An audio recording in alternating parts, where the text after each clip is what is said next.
The white-blue flash of light that had blinded him subsided, and Bob Divot was faced with a cool, green, translucent panel. It seemed to tell him about himself, which was odd. He knew himself well, but he could not remember being able to read. Now that he could, though, maybe he should. Wait, what was reading? He didn't know, and it didn't feel important. Perhaps ignorable, he mused.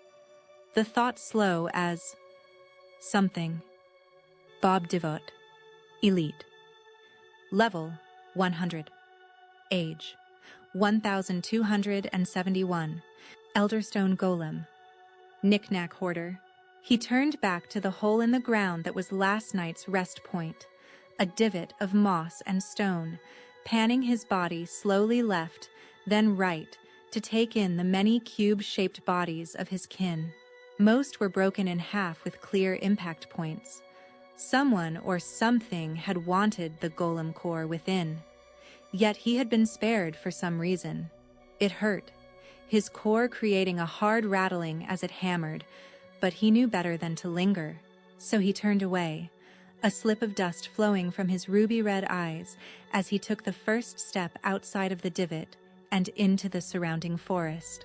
"We'll remember," he said in stilted rumbles, vowing to keep the divots forever within his tiny 3-inch cubed body. He took another step, counting the seconds between each. There were 64, and while he was moving faster than usual, his energy was dropping far too quickly to keep that pace.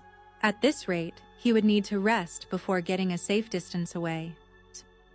Or he could slow down, but the divot was still only 37 steps behind him, though nothing moved when he halted to look back. Turning back was an involved task, but the shaking of his leg nubs was enough to tell him he needed to keep track of his surroundings, at least until he was far enough away to feel safe and find a nice dip in the ground to sleep for 5 short months. Must not sleep, he told himself with a dusty sigh before deciding it would be best to bring out his traveling equipment, a backpack, lance pipe, shield, and of course his maroon-colored hat. "Equip travel gear," he intoned, and a brief flash of light suffused his blocky form before receding with a pop that left him ready for the long walk ahead.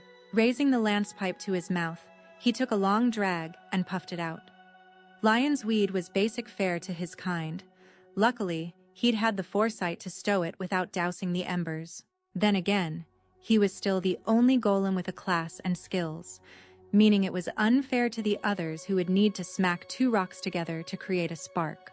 Bob was ready to keep moving, but he was arrested by the distinct vibration of a humanoid form off to his left, far too close to be ignored. He turned, coming face to face with a man in a mix of brown leather pants and a linen shirt, wielding a pointed hammer.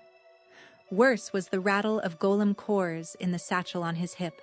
"Seems I missed one," said the pink-skinned human as he raised the tool and took a step closer, coming fully into view from the underbrush. Bob wasn't about to take it while standing still. "You will die," he said, a hint of anger making its way into his usual monotone. The man laughed, but the golem was already moving. "Axel!"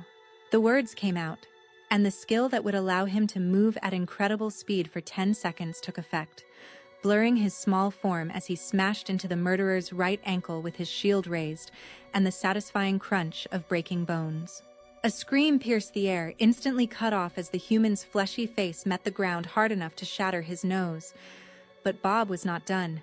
8 seconds left. Bob ripped back around and shot forward, mounting the fallen man's neck and raising his lance, then drove it into the back of the man's skull with obvious results. Retrieving his weapon from the sticky confines while ignoring the red liquid spilling out of it, the golem flicked the messy matter from it, sheathing it for the moment along with his block shield. It was time to collect his people's cores and return them to the earth, as they deserved the mother's warm embrace. The skill faded, and another took its place. Inventory, equip digging attire. And with it, Bob replaced the weapons with a stone shovel that fit his arm nub perfectly. The human, though, he can be picked clean by the wildlife, he thought with disdain. There you can serve the Earth Mother with your bones. Bob picked up the last golem core from the satchel before waddling over to the hole he had dug and placing it on top of the others. May you all find a place at the mother's side, and this soil comfort you on your journey there, he prayed as he began to shovel the loose dirt over the cores. Once finished, he re-equipped his traveling outfit and turned away, pausing only to spit dust at the human corpse and retrieve the metal tag from around its neck. He would be able to turn this into a humanoid settlement with the tale of what had happened for currency, which would get him some iron bits to chew on. The issue would be finding said settlement, something that often had dirt roads leading to it. Bob resumed his journey once more, his core heavy with the loss of so many of his kin. He wished they would have taken him, or older golems long past their prime. The young deserved long lives with experiences written in stone, not to be farmed before they'd reached adulthood at 300 years. Taking a puff from his pipe lance, Bob continued on, noting he would need to find a water source to clean the weapon of the blood before long. He didn't like the metallic aftertaste, but nothing could be done about it for the time being. Lady Luck seemed to be on his side, as not far from the gravesite was the typical road that signified a settlement, and it was filled with a handful of folk traveling for one reason or another. "Hail, lizard man!" he called as he stepped out onto the packed dirt. The lone scaled creature paused mid-step and knelt, the heavy plate armor he wore creaking with the motion. "My greetings, steady one. Are you looking for the settlement?" it asked with a smile that pulled at its long golden face scales. "A divot I stopped at for a short slumber has joined with the Earth Mother at a human man's hands. I have sent him to whatever god he worships, a stone's throw from here, and need to turn in his tag and a tail," Bob explained slowly. The lizardman's face shifted from kind to serious. "Indeed? My duty is to the town of Jarris Falls. I can both guide you and collect the corpse as proof of your deed." He hesitated, his eye flicking over the tree line behind the golem. "May I see the tag?" Bob summoned it from his hoarder's inventory into the proffered hand without question. 92 steps directly behind me, Sir Guard of the Lizard Folk." Then he bowed formally to show respect for the patrol's elevated station. "Bob Divot of the Mossy Divot Rudown." That got a reaction as Bonebrows snapped up in surprise. "The hero of Elettra, savior of Fairdale, oldest golem in the Western lands. That Bob Divot?" Half tempted to deny it, Bob nodded his block instead, feeling the title would serve in easing his passage into town. "Simply, Bob will do, and you are—" "I would prefer not to make a scene." The lizard man straightened. "Guardsman Suzerain Fadrid, sir. I mean hero. It would be my honor to assist you." Then he turned his head and drew in a breath before a mighty bellow left his lungs that left Bob wishing he lacked ear holes. 4 more of the patrol came jogging over in the same heavy armor.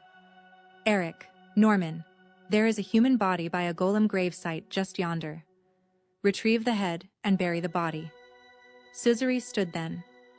"The rest of you, we have a hero to escort. Form up."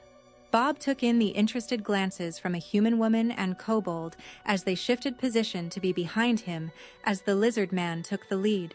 They walked in silence, slowing their paces to match Bob's as they made for the town where the hero intended to visit the Adventurers Guild, get something to eat, and most importantly, a nice rented cabinet to take that 5-month nap.